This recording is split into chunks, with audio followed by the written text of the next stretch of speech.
Well, thank you very much indeed, Ruth, and thank you for inviting me to talk.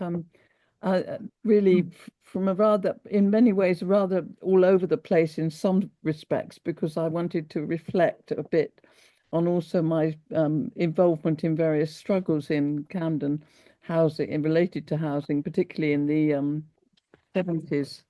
Um, but I'm going to start with this. If you look at many of you may know this rock map, this wonderful map from 1756. So I'm going to focus on Somerstown, as Ruth said, and if you look at the map, you'll see it's really the area with Fig Lane and then Tottenham. Well, it doesn't go quite as far as Tottenham Court Road. Today, it's between Euston and St Pancras, for those who don't know the area. And the rock map is interesting because it begins to give some idea of what actually was going on at the end of the 18th century.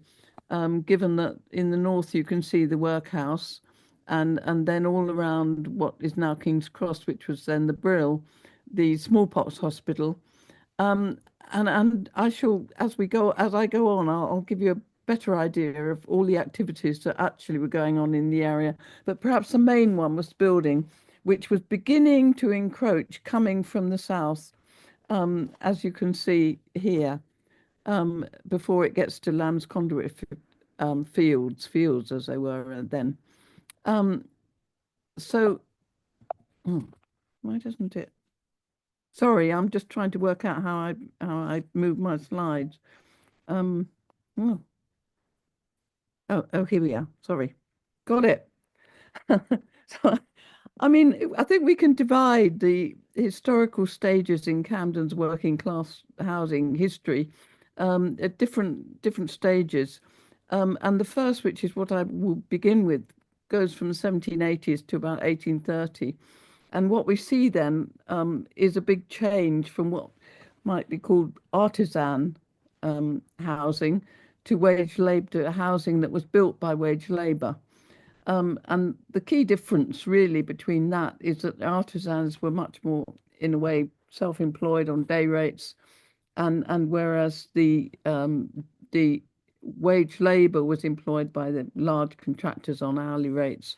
But then we can divide different stages throughout the 19th century, and then a big change which happened and which I'll try and focus a bit on in the 1890s, and then again after the Second World War, when particularly when locally when the St Pancras Direct Labour Organisation was set up, and finally just from the 1980s when things have certainly changed. But I'm not really going to go into that. More concentrate on that early period and what happened to the housing that was originally built in Somerstown in particular. So I just start with these key considerations. The first by the United Nations, that housing is a human right, not just a commodity. And I think when we start to reflect on the history in the Camden area, this really comes to light. And then also that by the ILO in 1944, that labour is not a commodity. At the same time, after the Second World War, and something which I think Keir Starmer might bear in mind at the moment, Anand Bevan said, when the honourable member says that the number of completed houses is not so great as he had hoped it would be, he must inquire for the reason into the organisation of the building industry and not in the government's plan for housing. And to the right is just one of the big scandals of today, the number of empty houses that exist in Camden, 4,000 in 2022, despite this desperate need for housing and the crisis that we're currently faced with. And I think I hope what I'm going to show is just how important the building process and particularly the social, what I would call the social relations of production, are to understanding housing development, as indeed Anand Bevan pointed out. Now, when I'm looking at different stages and changes that occurred, it's quite insightful to look, first of all, at the changes in the division of labour, as Adam Smith pointed out. the greatest improvement in the production process of labour and the greatest part of skill, dexterity and judgment with which it is anywhere directed or applied seems to have been the effect of the division of labour. And of course, in terms of building industry, the division of labour has changed quite significantly. And then the other aspect, which is also gives a very clear indication of changes happening, is that the wages, the wage relations and wage forms. Again, Maurice Dobb pointed to this in 1927. If we examine the features which distinguish wages as they're paid today from other ways in which work in time past was performed and paid for, and seek to define the character of the wage system in these terms, we shall see that some fundamental distinctions exist which give a unique character to the actual problems with which the modern industrial system is faced. And that's what I was trying to point to in this move from artisan production to wage labour.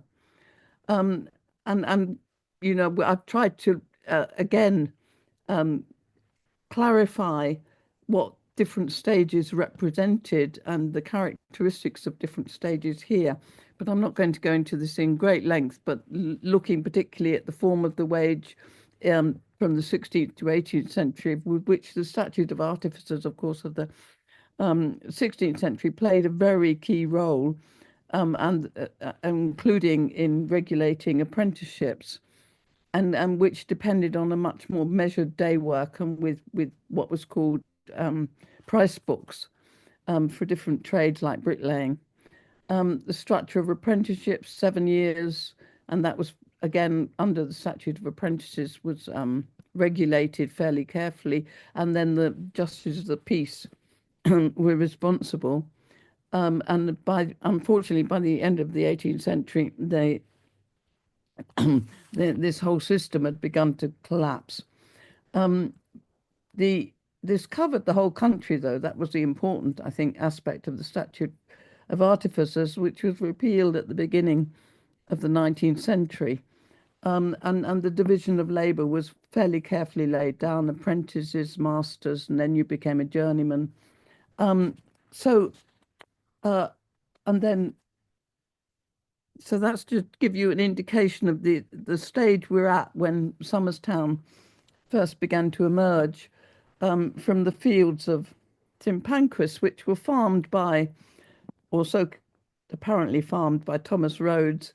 But Thomas Rhodes, who was really, I would have called him a wheeler dealer, director of the poor, and very keen not to have an open vestry.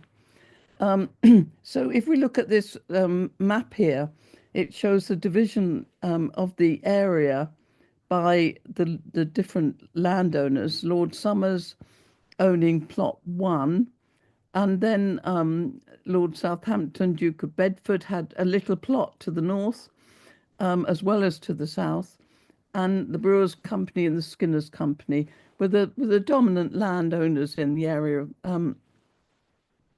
But by the end of the 18th century, really, the Middlesex justices of the peace were very famed, if you like, for being rather corrupt. And also because the Bedford was very busy building developing the fens, there was an awful lot of labour coming in from the countryside. Much of it, of course, to build all those areas that were being built to the south, where the building workers themselves needed housing. And particularly by the time of the French wars, the whole measure and value system, as it was known, began to collapse because it was almost impossible to control the price of materials and labour, for that matter. So Somerstown itself, the area, which was Brill Farm, of course, as I pointed out, the smallpox hospital, workhouse, the Euston Road, or the New Road as it was known, was built from the middle of the 18th century. And then, of course, the Fleet River coming down, which was also rather notorious for being rather polluted. And again, to give you a picture of the different grades of housing which were set down, and which again was very difficult to control by this time, set down by the 1776 London Building Act into these different grades. and which were laid down too then in the building leases that builders developed. But if you look at this wonderful map from 1800, we get a much more lively picture of what was actually going on in the area. Not just things like the workhouse, but many of the fields. This wasn't lovely open fields. This was much of the area was brick fields. And as you see here, the shaded areas, plus the gravel pits, fields. So we begin to get a picture of really a lot of industry that was going on at the time. Even to the north to Lower Brickfield, and then we can see around St Pancras Walk, tile kiln. Though much of the bricks would have been burnt on clamps rather than on through kilns. But then this does give you a picture, I think, of also the number of people who must have been working there at the time in the area. And so when Lord Somers contracted Jacob LaRue as the developer, LaRue was also a justice of the peace in 1788. And Lord Somers, unlike the Duke of Bedford, was not really willing to invest in the area, but rather to rely on raising ground rents. And also, what was also built into the building lease, into the lease, was that was permission to extract bricks from the ground in order to build the houses, then build the houses on top. Now, in the original leases, they intended to be grade 1 and 2 houses. Well, this was almost impossible to sustain, given the economic conditions during the French wars. And I think what's lovely to see, it were very really revealing to see in these pictures. First of all, the early housing in Charlton Street, much of which is actually surprisingly, there's quite a bit left in that. Certainly on that side of the street. And then further up along Charlton Street, Evesham buildings. And I think this kind of symbolises the changes that were happening, because these early houses were clearly built almost for artisans with workshops in the ground floor, and then perhaps lodgings and apprentices in the upper, or certainly in the very upper floor. And then there was long yards at the back, really to allow for workshops. And then we'll see further up the street is Evesham Buildings, which is really tenements. This is tenements for wage labour. I mean, it's difficult to get the early figures on exactly who was living there, but certainly when I first looked at the first censuses where you could start to see who was actually living in Evesham Buildings, it was about 35 people per house, so very densely populated. And so I also at the time examined the wage rates that were being paid generally in this round London for carpenters, dividing them between day rates, which were associated with the artisan, and hourly rates.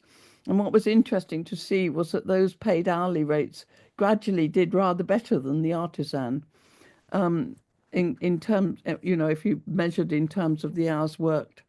So from the 1786 to 1831, there was a very significant improvement in the hourly paid rates compared to the day rates, which was actually also representative of the demise of the measure and value system.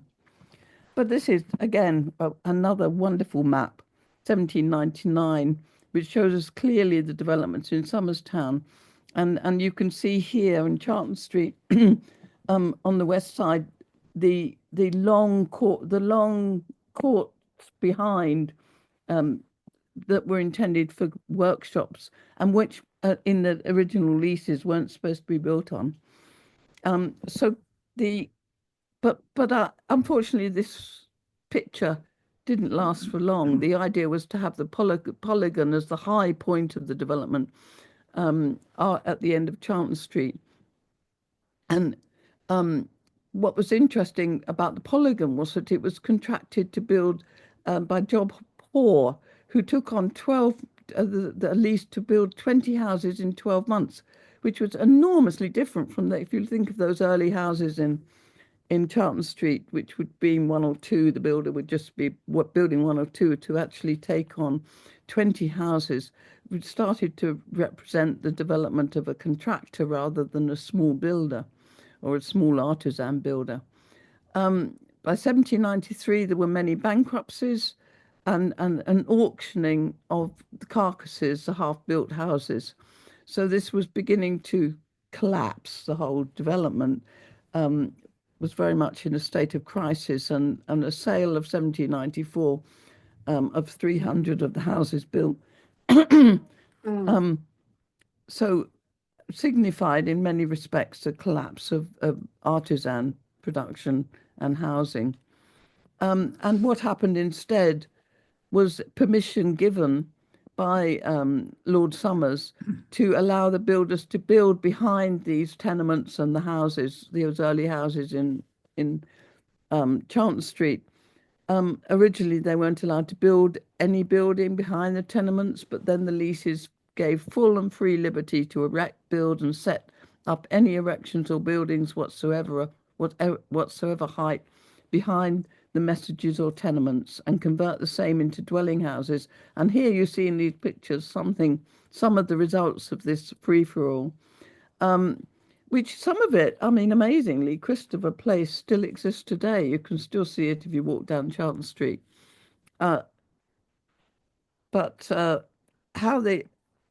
Another very prominent description of what was going on at the time was given by Malcolm in 1794, which was, hence any person who could obtain the means became builders, carpenters, retired publicans, haymakers. Each contrived to raise his house or houses, and every street was lengthened in its turn. And here again, you can see some of the results in Wilstead Court, equity buildings, and all of which no longer exist. But the photos still exist from the equity buildings, which was pulled down in 1928. And it was between Upper Evesham Buildings and Oswaldton Street. So the LCC took a lot of all these photos, which fortunately we still have these. So Somerstown, by the end of the 1790s, certainly was not the most, not a place you particularly want to live in, I don't think, because of all the heavy building materials, damaged roads, the carcasses, the empty buildings, water-filled pits, and problems with drains that were constantly complained about, half-paved streets scattered with building materials, kilns, burning clamps, rows of hacks and dust heaps, saw pits of surplus clay, and densely badly built and lit and drained courts. It's interesting that the key characters, really, or the contractors, contractors at the time, the brickmakers were, of course, very important in the area, plus the paving contractors, and they were becoming an increasingly important trade. I suppose you could call it a trade. Interesting that the dust, I don't know whether you know that the rubbish comes from rubbing the bricks, what came from the bricks, and the rubbish was then used for road building. So there was a link between the brickmakers and the paving contractors in that respect. And then dust and ashes from people's hearths were used for the bricks, to make the bricks. So there was a link too between the scavenging contractors who collected the dust and ashes and the brickmakers. So kind of recycling. But there was problems also caused by the scavenging contractors who left dung heaps, etc. And plus we've got these other developments, the House of Correction, a new workhouse which were begun in 1807, soap boiling works. But at the same time, there was beginning to be some improvements with lamps in the area, fire engines, a stagecoach. But politically, the area was well alive, I would have thought, because in many respects, the open vestry was very turbulent. I think at one meeting there was about 1,000 people turned up. And despite all Thomas Rhodes' attempts to turn it into a select vestry. And the Paving Commission was also set up in Somerstown in 1789. So in terms of the community, we begin to have, by the early 19th century, a very mixed community indeed. Workers and traders, building artisans, skilled workers, brickmakers. Then there was the radicals, William Godwin, Mary Wollstonecraft, who lived in the Polygon and died in 1797. Godwin lived in Evesham Buildings, the tenements I showed you. Then there was the London Corresponding Society, very active in campaigning for the French Revolution and its principles, and with people like Maurice Marlborough deported from Somerstown, and John Gale Jones, and as well as actors and artists, but side by side. And it's interesting to try and imagine this community with the French refugees, who of course were mostly aristocrats or leading church figures. It was even rumoured that the exiled king Louis Philippe was at some point there. And I think the French refugees are said to number about 1,000, with 100 living in the Polygon. Gave rise to a lot of the facilities that were then built, the infrastructure, the hospital, free schools, church, convent, St. Aloysius, of course, and a publishing house. So it was a lively community, and I think we can get some picture of this from from different engravings and etchings of the time. First of all, this is the other side. So the picture on the right at the top, sorry, on the left at the top, is of Regent's, just by Regent Square, where you can see all the brick hacks, and that was on the land of the Lucas estate, and hence the Lucas Arms nowadays, and Thomas Harrison's brickyard, Harrison Street, gave rise to Harrington Street. Then at the bottom left, the Polygon. So we do have a depiction of the Polygon, which was pulled down in the 1890s. And then at the top right, Cruikshank's very famous cartoon of the growth of northwest London suburbs, we see the brick clamps with the bricks spouting out and marching out of London. And then the dust heaps in Somerstown, 1836. I think Dickens depicted these as well.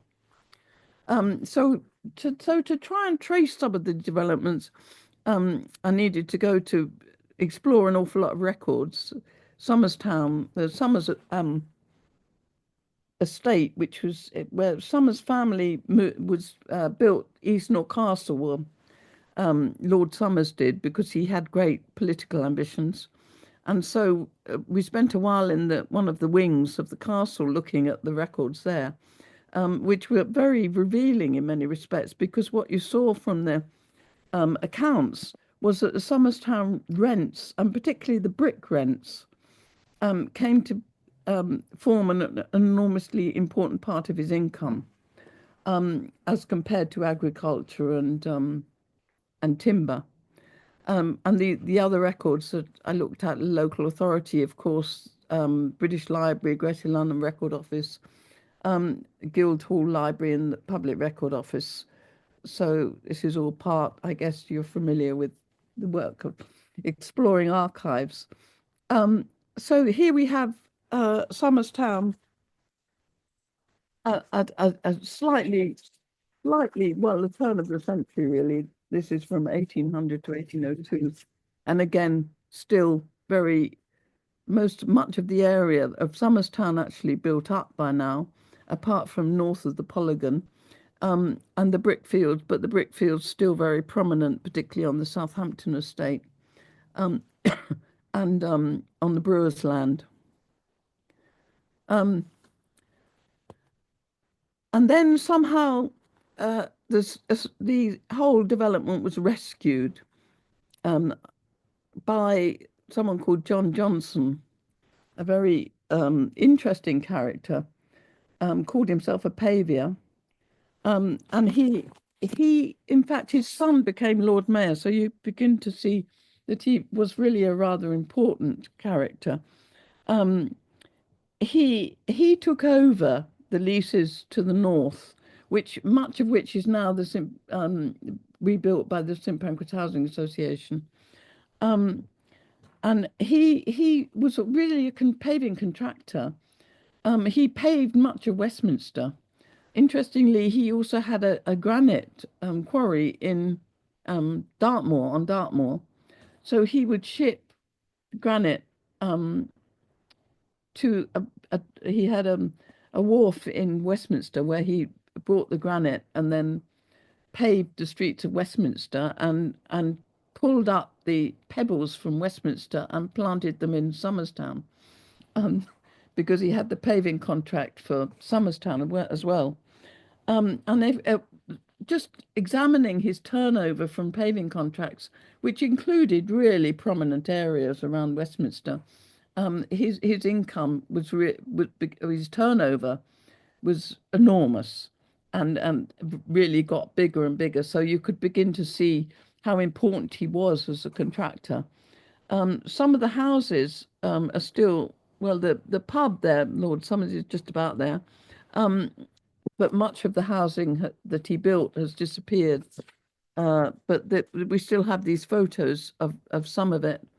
Clarendon Square, and then Stibbington Street, as you can see here. So I think what we see during that period, this very turbulent period, really, is a whole change in the relations, the tenancy relations, and the house ownership, the building, because the contractor beginning to intervene between the landowner and the landlord, rather than a much more smoother, if you like, transition between the landowner letting out the leases and then to Jacob LaRue, and then him letting out building leases, and then the landlord. We see it, but instead we now have the contractor coming in between, and playing a much more prominent role. So this is what we begin to see later on, what you might always call mass housing along Eversholt Street, and Charrington Street, by the 1820s and 1830s. Really interesting developments, because much of them, of course, are still there now, these ones. So here we see on this map, which is 1834, the built up area by Johnson to the north of the Polygon, and just the mapping out of Bedford's land.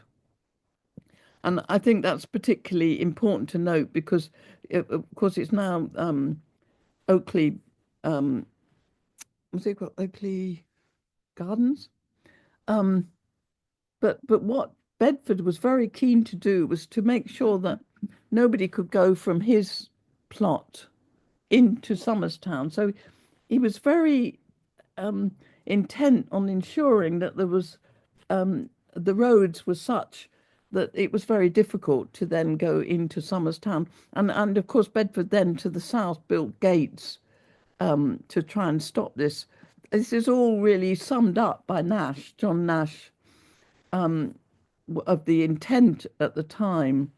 And John Nash wrote that houses of such a mean stamp as have been built in Somerstown and are now building on Lord Southampton's ground should disgrace this apex of the metropolis, particularly as there is sufficient space on the lower grounds for any increase in building required for the lower classes.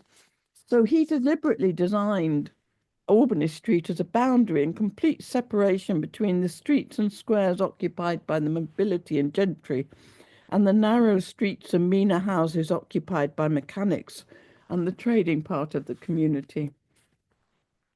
So this is really very explicit. If you've tried to go from Albany Street across into Camden Town is actually really difficult, even today. So this was quite an effective barrier. But in terms of the building process, what we see then and what we saw very clearly with Johnson's development was the development of the general contractor, and it's always epitomised or symbolised by Thomas Cubitt, who was of course also extremely important to the developments in Camden. This is the picture here is from Frederick Street and Cubitt Street, to of course to the south of Somerstown, built between 1821 and 1827. This was Hampton Street as well. Yeah. So Cubitt negotiated gross contracts at market values, and what was interesting is that he employed wage labour on a large scale, I mean thousands, directly. He set up workshops through a continuous stream of work, and he cut out the master craftsman. And at the same time, of course, this was a time when the unions were beginning to develop. So they began to, firstly, the journeyman organisations formed, and then unions, leading to Chartism of the 1830s. So now I'm going to jump to this interesting period at the end of the century. Of course, the century itself was very important for the building industry, particularly because the unions became more and more important. In fact, there was this amazing strike in London, 1859, for a 9-hour day, which was a kind of leading strike globally, followed by lockout. And there was widespread use of piecework, which the unions were constantly challenging. And at the same time, there was a misuse of apprenticeships, with many apprenticeships simply being taken as cheap labour.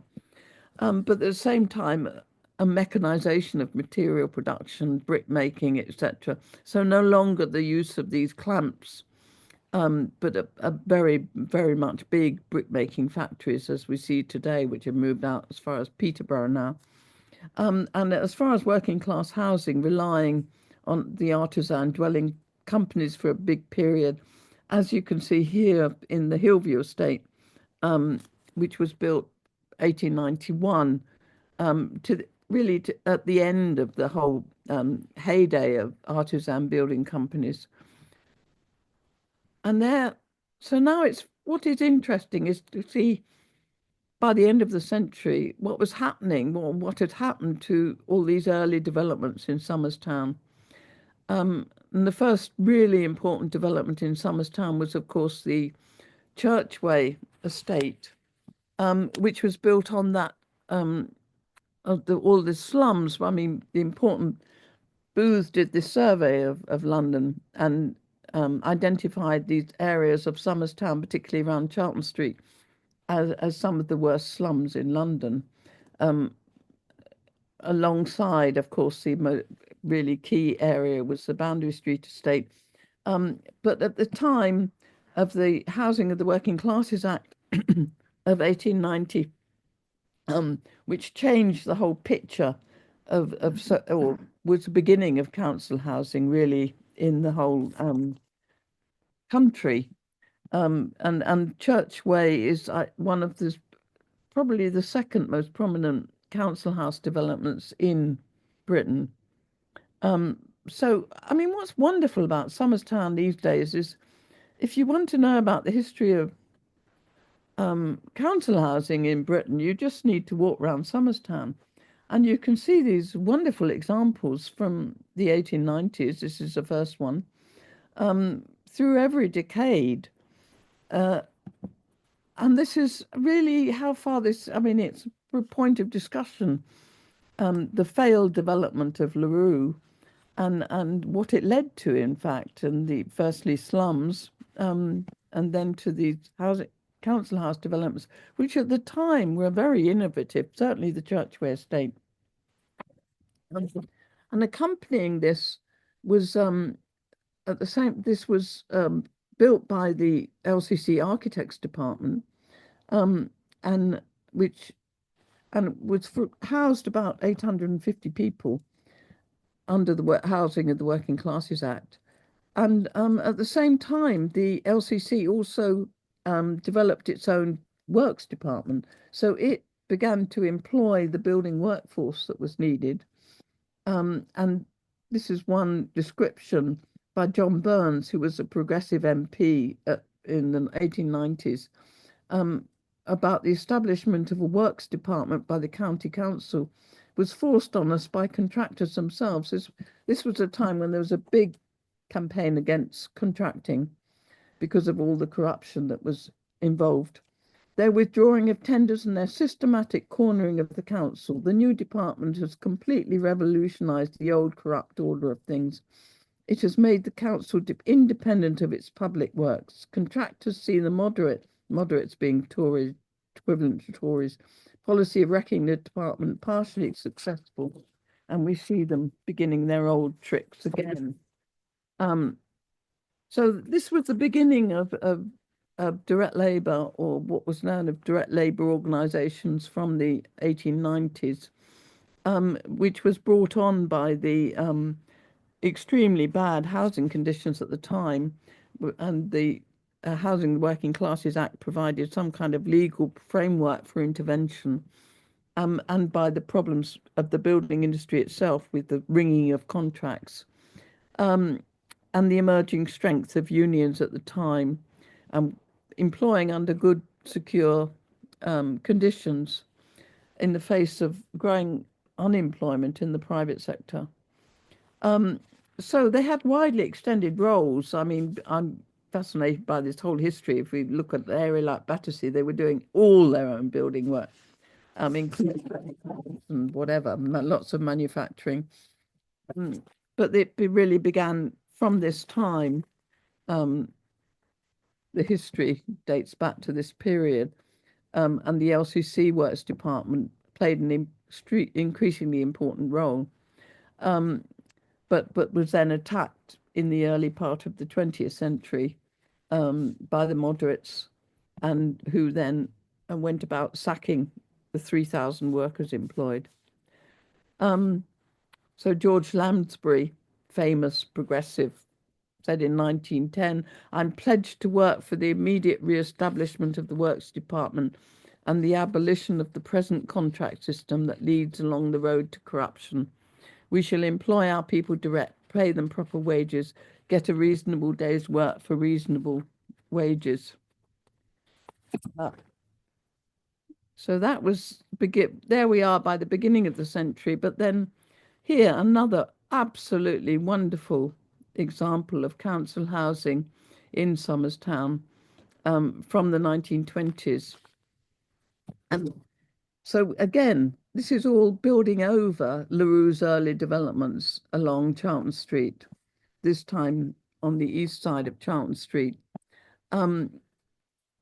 At the time, too, there was again a revival, particularly after the First World War, of the local authorities building themselves, because the private industry was ill-equipped to cope with the scale of housing that was needed, particularly under the Housing Act, including the Wheatley Act, which provided some kind of subsidies. So this was, for those who aren't aware of this, the Austin Street estate was modelled after Karl Marxhof in Vienna, and very similar to what was developed in Vienna, and which is now being retrofitted by the Vienna City Council. And interesting to go and see that.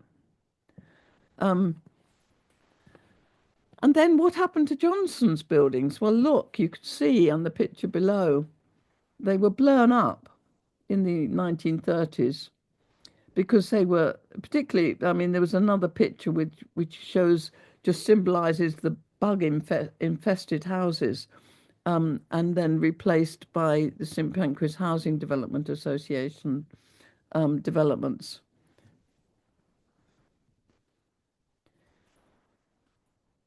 And then another wonderful example of council housing in Somers Town the Cecil Rhodes house along Crowndale Road there opposite the old church, which was built immediately after the Second World War. And again, this was St Pancras DLO was set up in 1948. So this Cecil Rhodes house, this was all built by the Direct Labour Department, which also established the whole system of apprenticeship and training, building workforce, and undertook all the housing maintenance at the time of new council housing from start to finish, and set up then by the 1950s the Holmes Road depot, which is currently under threat. The so this is really this period after the Second World War in terms of the direct labour. 40 many local authorities building with their own labour forces and training and employing a 250,000 people by the 1970. This was, but at the time too, what really changed the building industry and still has repercussions today was the introduction of payment by results after the war, which was seen as a way to get more housing built. So what had been an industry which was characterized by being time-based, that people paid according to time rather than piece, from the 1890s, changed significantly. But yeah, the GLC continued, had a very important role in terms of its building department. And here we are. There's Oakshott Court, designed by Camden Council architects, again in the middle of Somerstown, where the old Polygon was. So I think it's really fascinating to look at these developments, what happened over these different periods of time, why they were pulled down, the original developments. Was it how far it was related to the quality, to the building, to the labour force skills and training is a question for debate, really. The Fleet Road estate, which isn't in Somerstown, but was built by the Camden DLO in the 1970s, is also pictured under the building of Oakshott Court. And of course, boasted at the time that it came in much lower cost-wise than what was the Alexander Road estate, which was famed for being so expensive to build. And then in the late 1970s, all the campaigns to maintain direct labour, which came under attack, particularly from people like Michael Heseltine. You can see here that Michael Heseltine spoke against direct labour and any kind of nationalisation of the building industry. Supported, it says here, with a big meeting in Camden. So supported by some of the Camden councillors at the end of the 1970s. And then so it was very much reduced at the time.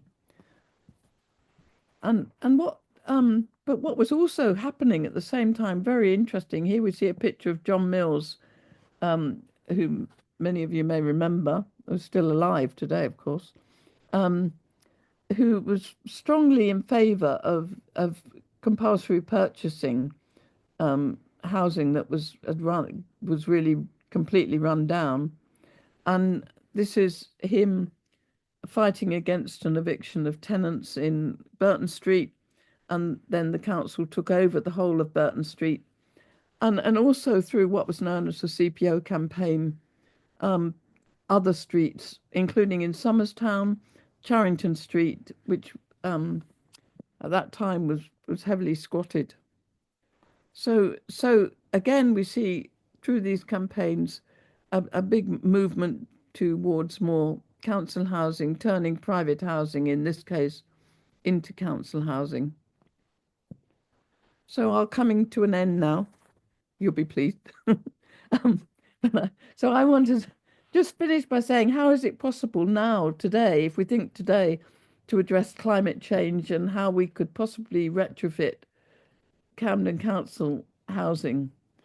And the suggestion is that really, given the state of the building industry with the degree of fragmentation, self-employment, 98% of firms being small or micro, and a training, a crisis in the vocational education of the workforce, that maybe now is the time really to again revisit the possibility of direct labour carrying out the enormous job that we're confronted with. Another picture here on the top of the direct labour force in Camden, and the bottom picture is a very successful retrofit of the in Camden passive house retrofit, done by a firm not employed by the council, but a women-only architectural firm. So I think the lessons we can draw is that building good quality housing should go together with stable employment, safe working conditions, and fair wages. That this was associated with direct labour, which meant direct employment of labour, reducing subcontracting, which of course the whole question of this extensive supply chains was critical to the whole problem that we experienced with Grenfell, and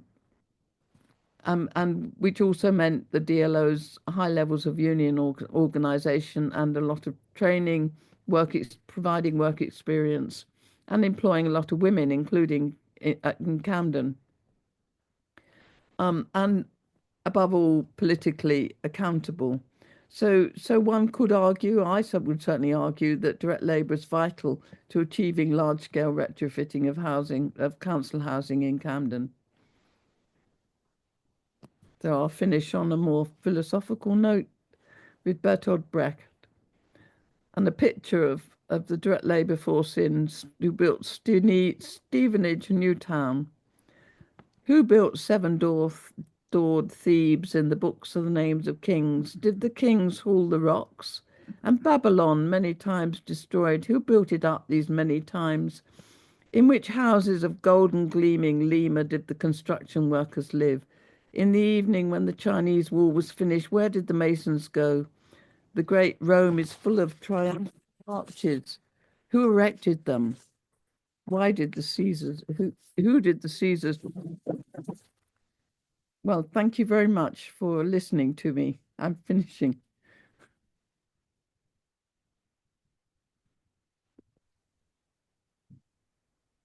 I got that. Right. Well, thank you very much, Linda, for a very interesting talk. Quite a lot to take in, really.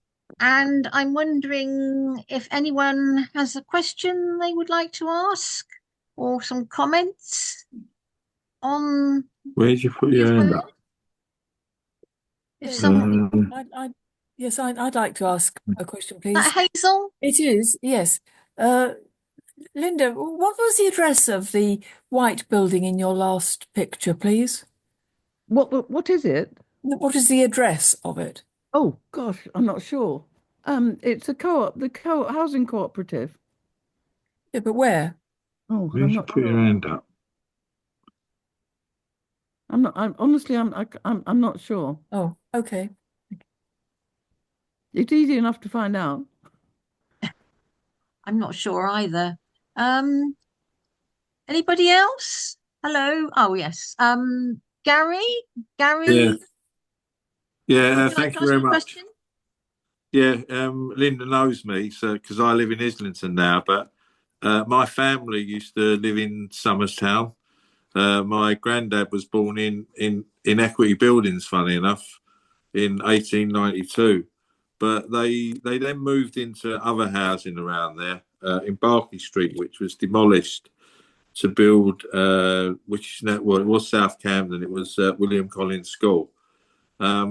But the other thing, my nan used to live in Charington Street. Anyway, but when my nan passed away, I inherited all these papers about these places they lived in. And what came out of it that's related to housing was that they were all those houses that were all bug ridden, and they were still being let out as floors really to people, probably quite high rents. So one of the things I inherited was all these rent books from a company called Winner Investments that was in Mayfair. So they must have made a tidy penny out of Rackmanite landlords before Rackman actually in that area. It's sort of related to housing, and yeah, and I don't know. I mean, I know that Berkeley Street was only demolished because there was a compulsory purchase order, because I've got the papers for that as well, to build the school. But I don't know if Linda knows anything about the rentals around there, whether there was any link between the companies that rented those places out and made exorbitant money out of it, and subsequently what they did. But there you go. But yeah, so brilliant. It's a brilliant presentation. And just to your information, I mean, I did one 2 years back about the history of my family in Somers Town at the Somers Town Museum. But yeah, so okay, thank you. Thank you, Gary. Good to see you. Bye. I can just see someone. Brenda, are you wanting to say something? Brenda? Oh, unmute yourself. Can you unmute yourself? Is that it? Yes. Yes. I was born in Polygon Buildings in 1943. And I don't live that far away now, actually, from Somers Town. But I went back when those new ones that are in Polygon Road, we saw a picture of them just now. Mhm. I just thought that each of those dwellings had their own front door, which is great, opening onto, if not a street, but immediately onto the outside world. But it was all quiet and everything was shut away. Whereas my memory of Polygon Buildings is that on the ground in between the buildings, we children always used to play, and on the roofs there was laundry places, and so the mothers were up there being sociable and doing their washing. So it was alive, if you see what I mean. Whereas the better housing struck me as being really quiet and dead and isolated. That was just my impression. Right. Thank you very much for that memory of living in in the area. Any more questions? Okay, I think we can now draw to a close, and to thank Linda very much for her talk. And I think it's going to it's been recorded, so that so there's a lot of information that you maybe want to take in other ways, and you can look forward to seeing some of your information more clearly, as just as clearly in the future. So thank you very much, Linda, and Thank you. good evening to everybody.